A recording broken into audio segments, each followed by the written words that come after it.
ወይንም ሪታየር ማድረግ እንችላለን ማለት ነው። ሪታየር ማድረግ ነግሬያችኋለሁ ባለፈው። አንድን ፕላንት አሴት አንድን ፊክስድ አሴት ከስቶር ሃውሳችን ላይ ክሊር አድርገን ወደ መጣል ማለት ነው። ምንድነው አያዋጣም ብለን ካሰብን ያ ነገር የኪራይ ማስከፈል ነው እንጂ ሌላ ትርፍ የለውም ብለን ሪታየር አደረግነው ጣል ነው ማለት ነው። ኤክስቼንጅ ማለት ደግሞ የሆነ ገንዘብ አክለን በዛ በተጠቀምንበት ፊክስድ አሴት ላይ ወይንም ትረክ ሊሆን ይችላል የሆነ ገንዘብ አክለን ኤክስቼንጅ ስናደርገው በአዲስ መሳሪያ ስንለውጠው ነው ማለት ነው። ሴል ማለትስ ሴል ማለት ደግሞ ያንን ሳልቫጅ ቫልዩን የተወሰነ ቡክ ቫልዩ ይኖረዋል። ያንን በተወሰነ አማውንት ለሰዎች ስንሸጠው ነው ማለት ነው። ባለው በገበያው ፌር ማርኬት በፌር ቫልዩ ስንሸጠው ሴል እንለዋለን ማለት ነው። ሴል ምንድነው የሚለውን ዛሬ ላሳያችሁ ከዚህ ቀጥለን ማለት ነው። እሺ እንሂድ። ሴል ኦፍ ፕላንት አሴት ኮምፔር ዘ ቡክ ቫልዩ ኦፍ ዘ አሴት ዊዝ ፕሮሰድ ሪሲቭድ ፍሮም ዘ ሴል ማለት ነው። ፕሮሰድ ሪሲቭድ ፍሮም ዘ ሴል ምንለው ሄደን ዛ ገበያ ያንን የተጠቀምንበትን ፕላንት አሴት ሽጠን የምንቀበለው በእጃችን የምንቀበለው ካሽ ፕሮሰድ ሪሲቭድ ፍሮም ዘ ሴል እንለዋለን። ቡክ ቫልዩ ምንለው ደግሞ በተገዛበት ኮስቱ አለ ኦሪጂናል ኮስቱ አለ። ለምሳሌ 50 ሺህ ብር ብንገዛው ያን ትረክ ለምሳሌ ነው 50 ሺህ ብር ብንገዛው የመጨረሻ ምንድነው አኮሙሌትድ ዲፕሪሺየሽኑ እንትን 10 ሺህ ብር ቢሆን ለ2 ዓመት ለ3 ዓመት ተጠቅመን አኮሙሌትድ ዲፕሪሺየሽኑ 10 ሺህ ብር ቢሆን 50 ሺህ ማይነስ 10 ሺህ ብር 40 ሺህ ብር ይሆናል ማለት ነው። ቡክ ቫልዩ 40 ሺህ ብር ሆኖ ያ ቡክ ቫልዩ እንግዲህ ሌላ ልግብ ገዛ ይሻለኛል ይሄን ነገር ልሽጠው ብዬ ሲሄድ 30 ሺህ ብር ሸጥኩት ማለት ነው። ፌር ቫልዩ ትክክለኛ ዋጋው ገበያ ላይ ሳዋጣው 30 ሺህ ብር ሆነ። ቡክ ቫልዩ ግን ስንት ነበር? 40 ሺህ ብር። አሁን በዚህ ሰዓት ስንት ከሰርኩ ማለት ነው? የ10 ሺህ ብር ከሰርኩ ማለት ነው። ይሄ ነው ሪሲቭድ ያደረኩት 30 ሺህ ብር ነው፣ ግን ቡክ ቫልዩ ግን 40 ሺህ ብር ማለት ነው። እሱ ነው ሴል የምንለው። ይሄ ፕሮሰድ ኤክሳይድ ዘ ቡክ ቫልዩ ጌይን ኦን ዲስፖዛል ኦከር ማለት ነው። በመጣላችን ጌይን አለ። ፕሮሰድ ለዛን ኢትስ ቡክ ቫልዩ ከሆነ ሉዝ አለ ማለት ነው። እሺ ግልጽ ነው ይመስለኛል። ጌይን ኦን ዲስፖዛል የሚለውን ኤግዛምፕል ልስጣችሁ። አሲዩም ዛት አንጅሏን በ2011 ራይት ካምፓኒ የምንለው ምንድነው ኦፊስ ፈርኒቸሩን በ16000 ብር ሸጠው ካሽ ተቀበለ በ16000 ብር። ዘ ኦፊስ ፈርኒቸር ኦሪጂናሊ ኮስት 60000 ብር ነበረ የተገዛ መጀመሪያ ያ ፈርኒቸር በ60000 ብር ነው የተገዛ እና as of January 1 2011 it had a cumulative depreciation of ብር 41 ይላል 41000 ነበር accumulated depreciation መቼ ጃንዋሪ 1 2011 ላይ ማለት ነው። ከዚያ የተሸጠው ግን መቼ ነው? ጁላይ 1 ነው ከ6 ወር በኋላ ማለት ነው። accumulated depreciation የተሰላ ጃንዋሪ 1 ላይ ነበር። depreciation for the first 6 months of 2011 is 8000 ነው። ይሄን ሰርችላችኋለሁ መሰለኝ ልፍጠንና ሪቫይዝ ላድርግላችሁ ብዬ ነው ሰርችላችኋለሁ። እና prepare journal entry to record the depreciation expense up to date of sale እስከምንሸጥበት ድረስ ያለውን ጆርናል ኢንትሪ ፕሪፔር አድርጉ ነው የሚለን ማለት ነው። ምንድነው እስከ ጃንዋሪ 1 ላይ 41000 ዲፕሪሺየት አድርጓል። አኮን ዲፕሪሺየሽኑ 41000 ነው። የሸጥነው ግን ጁላይ 1 ነው። depreciation for the first 6 months of 2011 ስንት ሆነ? 8000 ሆነ። so depreciation expense 8000 ዴቢት እናደርገዋለን። accumulated depreciationን በ8000 ክሬዲት እናደርገዋለን። so እስከ ጥር 1 ቀን 41000 ከሆነ accumulated depreciation እስከ ጁላይ 1 49000 ይሆናል። ምክንያቱም በ6 ወር ስንት ነው? 8000 ነው ዲፕሪሺየት ያደረገው። ከጥር ጀምሮ እስከ ጁላይ 1 8 ወር አለ። እስከ ጁላይ 1 ያለውን አሁን accumulated depreciation ስናሰላ 49000 ይሆናል ማለት ነው። so cost of office furniture 60000 ብር ነበር መጀመሪያ የተገዛ። ለስ accumulated depreciation 49000 ይሆናል። ከዛ book value ስንት ይሆናል? as the date of the disposal ስንሸጠው ሐምሌ 1 ላይ 11000 book value አለ። ግን ሽጠን የተቀበልነው ስንት ነው? 16000 ነው ሽጠን የተቀበልነው። ስለዚህ book value ከማን በለጠ ማለት ነው? እንትን ፌር ቫልዩ ከማን በለጠ? ከቡክ ቫልዩ። ሶ 5000 ብር አሁን ጌን ኦን ዲስፖዛል አድርገናል ማለት ነው። ካሹን 11000 ካሽ አግኝተናል፣ ዴቢት እናደርገዋለን። accumulated depreciation 49000 accumulated depreciation ያ ፕላንት አሴት ሲጣል ክሊር ስናደርገው accumulated depreciation ፊት መጀመሪያ ሳንጥለው ክሬዲት ነበር ስናደርገው የቆየን። ግን አሁን ክሊር ስናደርገው ወደ ዴቢት እናመጣዋለን ማለት ነው። ኦፊስ ኢኩዊፕመንቱ ስንት ነው? በ60000 ምን አደረገ? ክሊር አደረግነው። ጌን ኦን ዲስፖዛል ሁሌም ጌን ስናደርግ ክሬዲት ላይ ነው የምናደርገው እንደ ኢንካም ስለሆነ፣ ግን ሉዝ ስናደርግ ግን እንደ ኤክስፔንስ ስለሆነ ዴቢት ላይ ነው የምናስቀምጠው ማለት ነው። 5000 ሁሉም ባላንስ መውጣት አለበት።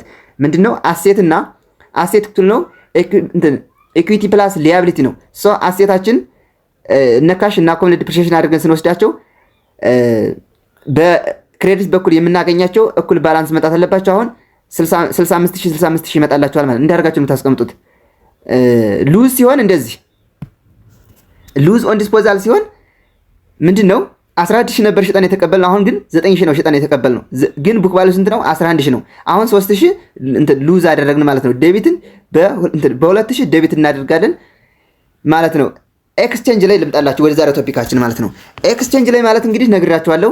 ያንን ፊክስድ አሴት የሆነ ሰም አማውንት አድ አድርገን በአዲስ ስንለውጠው ነው ማለት ነው።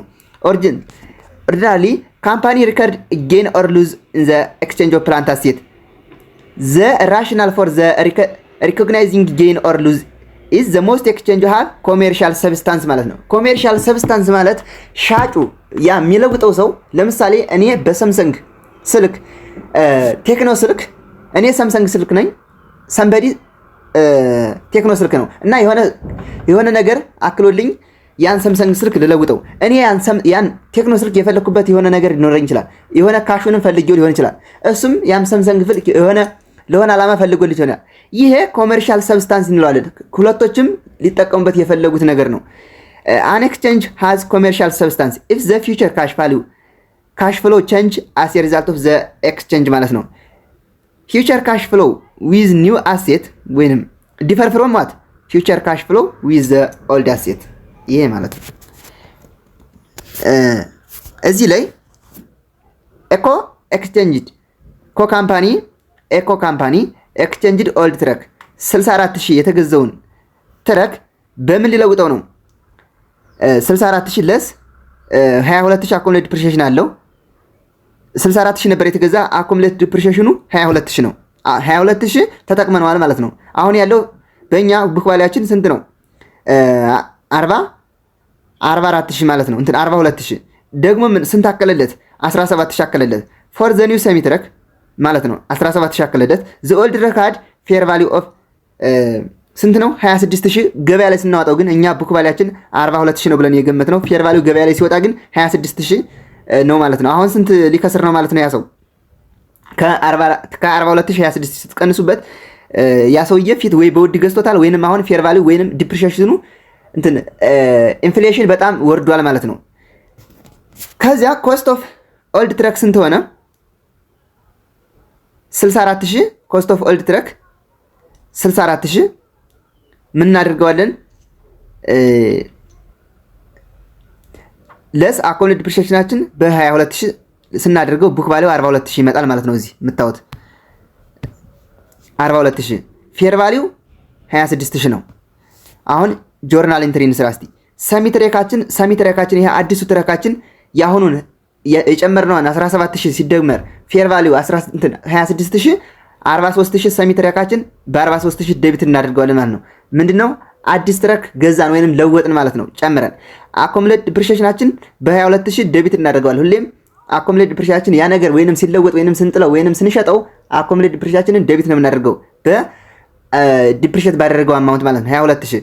ሉዝ ኦን ዲስፖዛል የጣልነው በመጣላችን ስንት ሉዝ አደረግን? 16000። ምክንያቱም 42000 ነበር ቡክ ቫልዩ፣ ግን ገበያ ላይ ሲወጣ ስንት ሆነ? 26000 ሆነ። ገብቷችኋል? አሁን 16000 ሉዝ ኦን ዲስፖዛል ሆኖብናል ማለት ነው። ዩዝድ ትረካችን በ64000 ክሬዲት እናደርጋለን። ካሻችንን አሁን ሁሌም ካሽ ከጃችን ስናጣ ክሬዲት ነው የምናደርገው 17000 አድርገን እናስቀምጣለን ማለት ነው። ፕላንት አሴት ዲስፖዛል ኤክስቼንጅ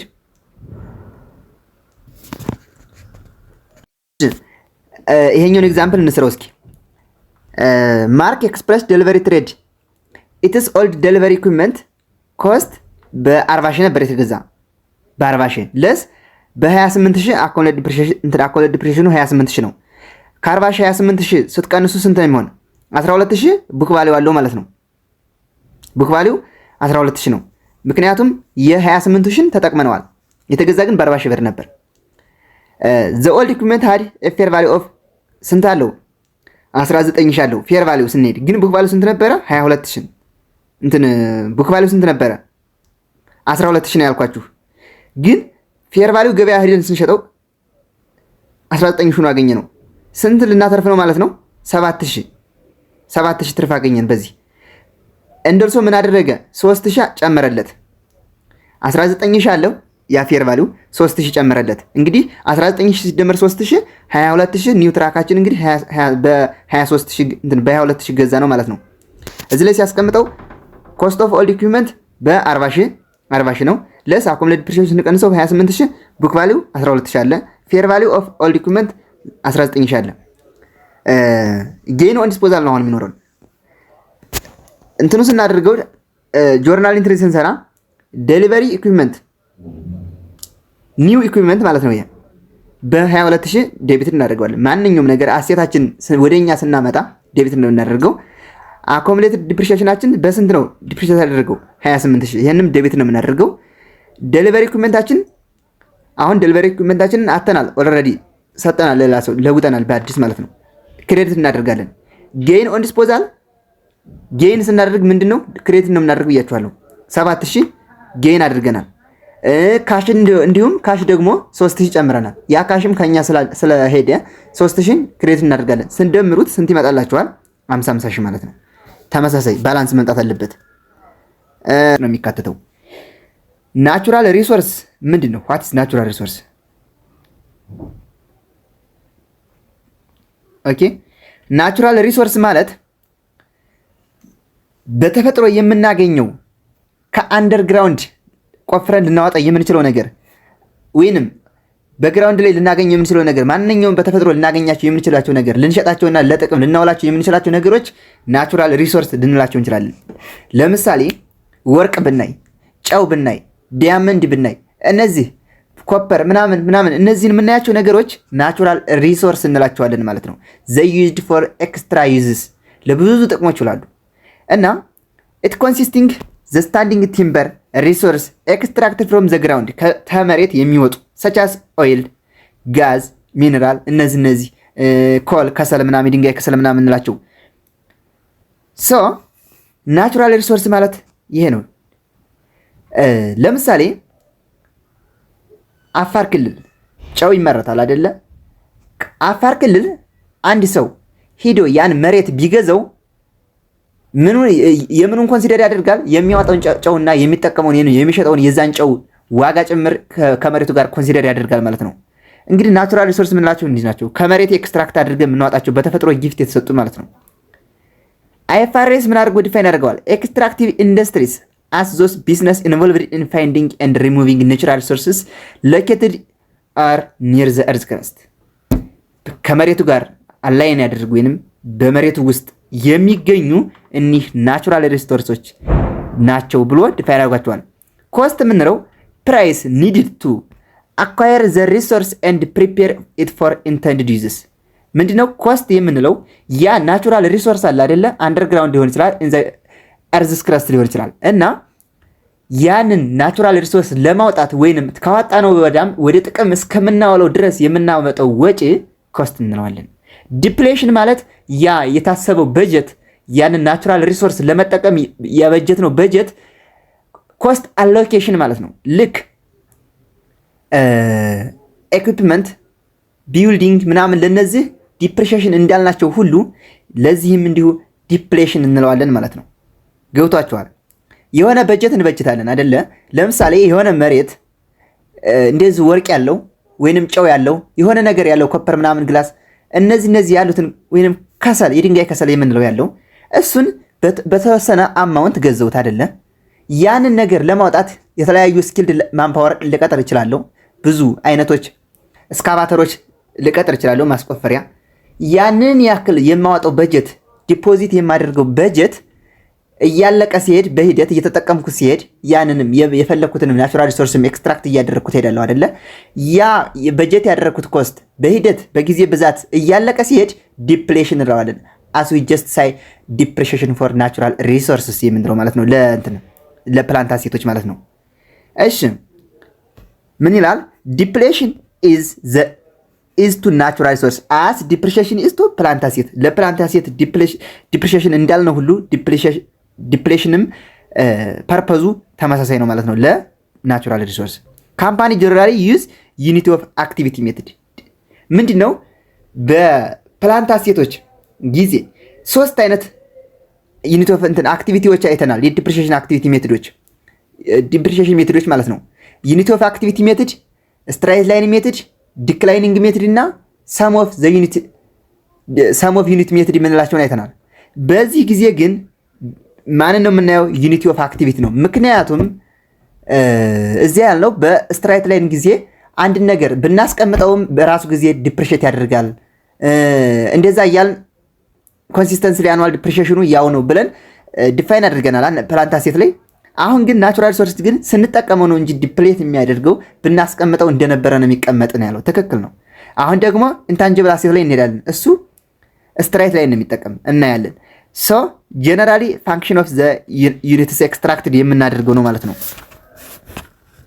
እሺ እዚህ ኤግዛምፕል አለ። ይሄን ኤግዛምፕል ስራላችሁ። አሲዩም ዛት ላንኮል ካምፓኒ ኢንቨስትስ ፎር 50 ሚሊዮን ኢን ማይን ኤስቲሜትድ ቱ ሃቭ 10 ሚሊዮን ቶንስ ኦፍ ኮል ኖ ሳልቫጅ ቫሉ። ሳልቫጅ ቫሉ የለውም። 10 ሚሊዮን ቶን ኦፍ ኮል ለማግኘት ይሄ ዋጋው አይደለም እንትኑ ነው፣ ኳንቲቲ ኦፍ ቶል ነው። ኳንቲቲ ኦፍ ኮል ማለት ነው። የድንጋይ ከሰል 10 ሚሊዮን የድንጋይ ከሰል ለማግኘት በጀቱ ወይንም ኮስቱ ስንት አሲዩም አድርጎ በጀቷል ማለት ነው? 5 ሚሊዮን። ሳልቫጅ ቫሉ የለውም። ኢን ዘ ፈርስት ይር ላን ኤክስትራክትስ ኤንድ ሴልስ 800,000 ቶን ኦፍ ኮል። በመጀመሪያው ዓመት 800,000 ቶን ኦፍ ኮል አውጥቶ ሸጠ እና ይህንን ካወጣ ጀምሮ እስከሚሸጠው ምን እናደርጋለን? ጆርናል ኢንትሪ እንሰራለን።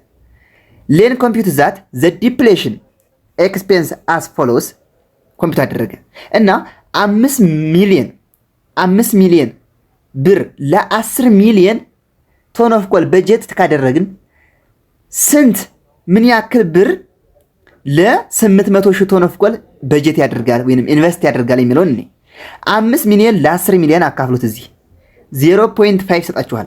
0.5 ዲፕሌሽን ኮስት ፐር ቶን ማለት ነው። አንድ ቶን ስናወጣ 0.5 ብር ዲፕሌት ያደርጋል። ሶ ለአንዱ 0.5 ከሆነ ለ800 ስንት ይሆናል ብላችሁ ስታስቡት ሪክሮስ አድርጉና አባዙት። 400,000 ዲፕሌሽን ኤክስፔንስ ይመጣል። ይህን ጆርናል ኢንትሪ እንስረው። አኪዚሽን የመጀመሪያው አለ፣ ስንሸጠው አለ፣ ስናስቀምጠው አለ። እሺ አኪዚሽን ላይ ምናደርጋለን? ኮል ዲፖዚት መጀመሪያ ያን ለማግኘት አኪዚሽን ለማግኘት ነው አይደለ? ኮል ዲፖዚት ወይም ሚነራል ዲፖዚት ዴቢትድ ባይ 5 ሚሊዮንስ ኤንድ ካሽ ኢዝ ክሬዲትድ ባይ 5 ሚሊዮንስ። ለዛ ያንን ናቹራል ሪሶርስ ኤክስትራክት ለማድረግ 5 ሚሊዮን ምን አድርገናል? በጅተናል። ያን 5 ሚሊዮን በበጀታችን ኮል ዲፖዚት ነው ወደኛ ልክ አሴት እያገኘን ነው ማለት ነው። አሴት እንደ አሴት ነው የምንቆጥረው ያን ኮል። እሱ ምን እናደርገዋለን ማለት ነው? ዴቢት እናደርገዋለን። ይሄ ዴቢት ነው። ገብቷቸዋል። ግን ካሽ ግን አውጥተናል። ካሽ ሁሌም ከኪሳችን ሲወጣ ክሬዲት ነው የሚሆነው። ይሄን ታውቃላችሁ ፈርስት አካውንቲንግ ላይ ማለት ነው። ይሄ አኩዚሽን ጆርናል ኢንትሪ ብላችሁ ትታላችሁ። ጆርናል ኢንትሪ ምንድነው ደግሞ? አሁን ደግሞ ስናወጣው ወደኛ ስናመጣው ምንድነው? ያ ኢንቨንተሪ ወደ ስቶር ሃውሳችን አመተን ስናስቀምጠው ልንሸጠው ሊሆን ይችላል፣ ልንጠቀም ሊሆን ይችላል። እንደ ኢንቨንተሪ እንደ ይሄንን ያወጣነውን እንደምን እንቆጥረዋለን? እንደ ከረንት አሴት ኦፍ ኢንቨንተሪ ነው የምንቆጥረው። ያላወጣነው ግን የቀረው 800,000 ነው አይደል? ያወጣው ይሄ ምንድነው? እንደ ከረንት አሴት ነው የምንቆጥረው። ያላወጣነው ግን ውስጥ ያለው አንደርግራውንድ ያለው እንደ ነን ከረንት ናቹራል ሪሶርስ አድርገን ነው የምንወስደው ማለት ነው። እና ይሄን የ400,000 አወጥቷል አይደለ? ምን እናደርጋለን? 400,000 ዴቢትድ አድርገን ኢንቨንተሪ ኮል እናደርገዋለን። አኮሞዴትድ ዲፕሬሽን በአመት ተዝቀደም አኮሞዴትድ ዲፕሬሽን ማለት በአመት ዲፕሌት ያደረገው እስካለንበት ድረስ ያለውን እየደመርን ነው። ግን አሁን የመጀመሪያው አመት ስለሆነ አኮሞዴትድ ዲፕሬሽን በ400,000 ክሬዲት እናደርገዋለን እዚህ ማለት ነው። ይሄ ክሬዲት ባይ 400,000 ማለት ነው። እሺ ሸጥ ነው ወይንም ተጠቀም ነው። ስንሸጠውስ ምን ይሆን ነው? ያስቀመጥነው ያኮል ከኛ ላይ ክሬዲት ያደርጋል። እንዴት ነው? ኮስት ኦፍ ጉድ ሶልድ የሆነ ነገር ስንሸጥ ምንድነው? ሁሌም ታስታውሱት ከሆነ ኮስት ኦፍ ጉድ ሶልድ ዴቢትድ ነው የምናደርገው ወይንም ዲፕሌሽን ኤክስፔንስ አድርገን እናስቀምጣለን። በዚህ ጊዜ ኮስት ኦፍ ጉድ ሶልድ በምንድን ነው? በ400,000። ኢንቨንተሪ ኮላችንስ አስቀምጠን የነበረ የ400,000 ኢንቨንተሪ ኮል አለን ብለን ያስቀምጥነው አሁን ክሊር ስናደርገው ክሬዲት ይሆናል። ይሄ ክሬዲት ባይ 400,000 ማለት ነው ኢንቨንተሪ ኮላችን 400,000። ግልጽ ነው። ባላንስ ሺታችን ስንሰራ አሁን 5 ሚሊዮን ነበረ በጀት ያደረግን 400,000 ተጠቀምነው። አሁን ትክክለኛ በጀታችን እንግዲህ የሚቀረው ሪሜኒንግ በጀት ቱ ኤክስትራክት ናቹራል ሪሶርስ ፍሮም አንደርግራውንድ ኢዝ 4,600,000 ይቀረናል ማለት ነው። እንዲያደርገን የምናስቀምጠው ምንድን ነው? በኮስቱ ነው። ኮስት አሎኬሽን ነው ዲፕሌሽን ማለት። ኮስት አሎኬሽን ዛት በጀት ርትርቶ ናቹራል ሪሶርስ የምንለው ነው እንጂ ለኳንቲቲ ኦፍ ኮል ወይም ለኳንቲቲ ኦፍ ጎልድ ለኳንቲቲ ኦፍ ለዚህ ለሚነራል ለሳልት ለዛ ሳይሆን ኳንቲቲ ኦፍ ሳልትን ምናምን ኳንቲቲ ሳይሆን ጆርናል ኢንትሪ የምንሰራበት የተበጀተለበትን በጀት ወይም ኮስት አሎኬሽን ነው። ምንጊዜም ዲፕሌሽን የምንለው ማለት ነው። ሶ እዚህ ስቴትመንት ኦፍ ፕሬዘንቴሽን ላይ ሲያስቀምጥ ምን አድርጎታል? አኩሙሌት ዲፕሌሽኑ ስንት ነው? 400,000 ነው። ከዛ ከ5 ሚሊዮን ሲቀንሰው 4,600,000 አድርጎ ያስቀምጠዋል ማለት ነው። ኤክስትራክት ሪሶርስ ዛት ሃቭ ኖት ቢን ሶልድ አር ሪፖርትድ ያስ ኢንቨንተሪ ኢን ዘ ከረንት አሴት ሴክሽን። ያልሸጥናቸው ወይንም ያልተጠቀምናቸው እንደ ኢንቨንተሪ እንጠቀማቸዋለን። ማን ላይ? ከረንት አሴት ላይ ማለት ነው። ኢንታንጂብል አሴት የሚለውን በሚቀጥለው ይዤላችሁ እመጣለሁ። እንዲያሰለችሁ ብዬ ነው። ኮሜንታችሁን ንገሩኝ። የማትሰለችሁ ከሆነ ሁሉንም የ40 ደቂቃና የ50 ደቂቃ ሰራላችኋለሁ። ግን እኔ እንዳነሰለቻችሁ ብዬ ነው እንዲያርጌ ባጭር እየሰራላችሁ ያለው። አሁንም ተነገ ጀምሬ እሰራላችኋለሁ። ይሄን በደንብ ተከታተሉ። በደንብ ነው እያስረዳችሁ ያላችሁ። ብዙ ነገር ፎርሳችበታችኋለሁ። በመጀመሪያ እንደነገርኳችሁ ሰብስክራይብ ማድረግ እንዳትረሱ። አመሰግናችኋለሁ። ባይ ባይ።